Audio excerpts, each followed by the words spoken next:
Once in a company. Good morning. Good morning. I have an important task for you. We have to urgently increase our sales. So, Gordon, you are responsible for recruitment. Alice, organize all the work. Mary, please make a promotional video. And Emma, market analysis is for you. So, good luck and see you next month.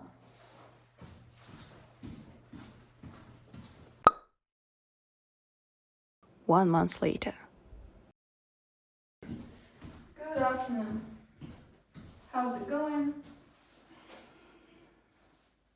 Gordon, what do you have? They ran away from me. What did I do wrong?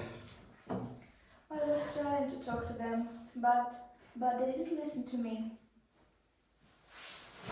I did the promo, so our main character Bernie. No, wait. How's the market analysis, Emma? In process, you asked me to analyze it, right? The office. What?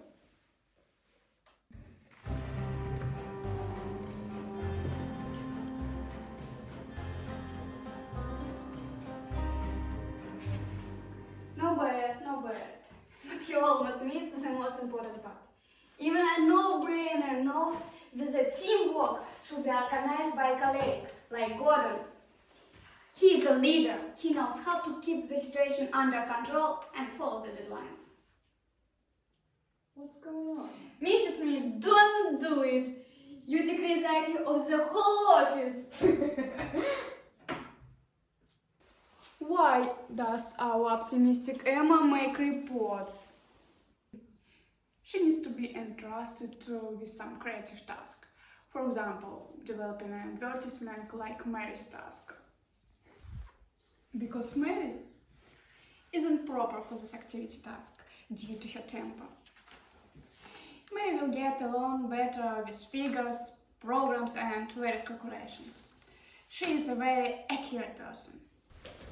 Well, it is better to entrust the recruitment to Alice. That happens when you fail learning about technology of managerial thinking. But that's completely another story.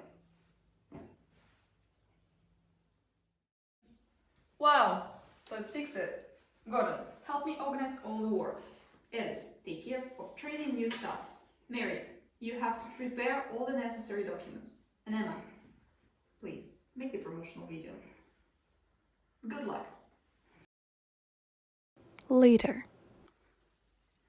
We have a successful launch of advertising. You staff are working at full capacity. The efficiency of our company is 200%.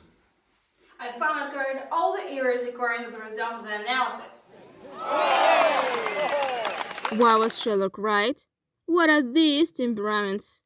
Temperament is one of the brightest characteristics of a person, which is manifested in his activities and behavior.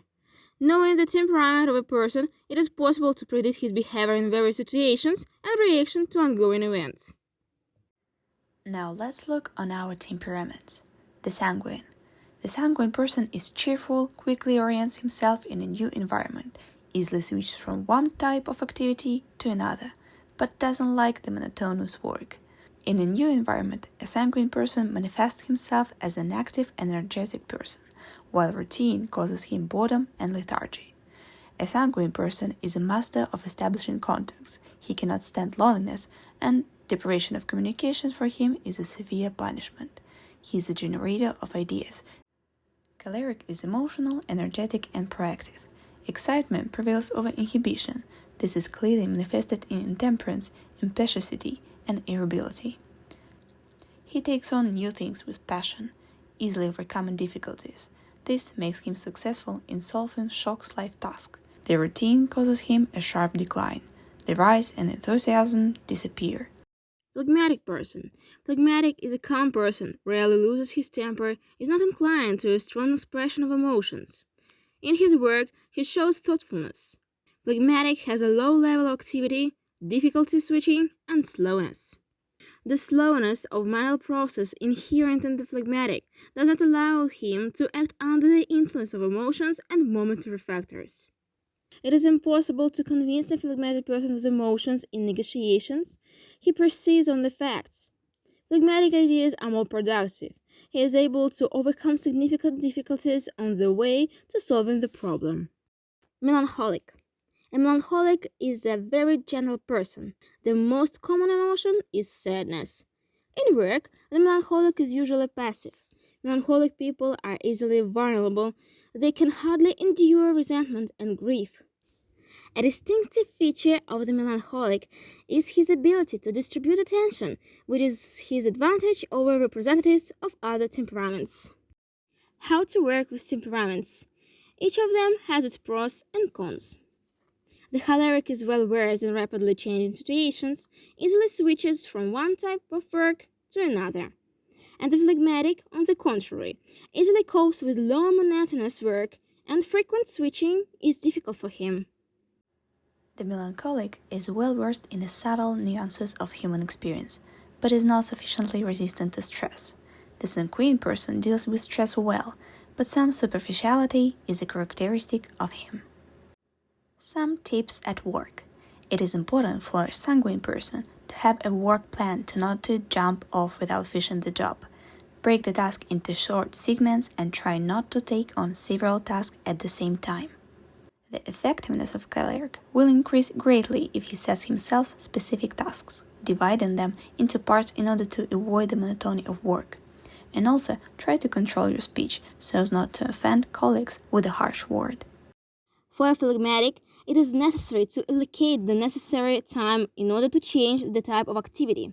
Therefore, it will be much easier for you to cope with tasks if you develop the habit of thinking of each new task as a continuation of the previous one.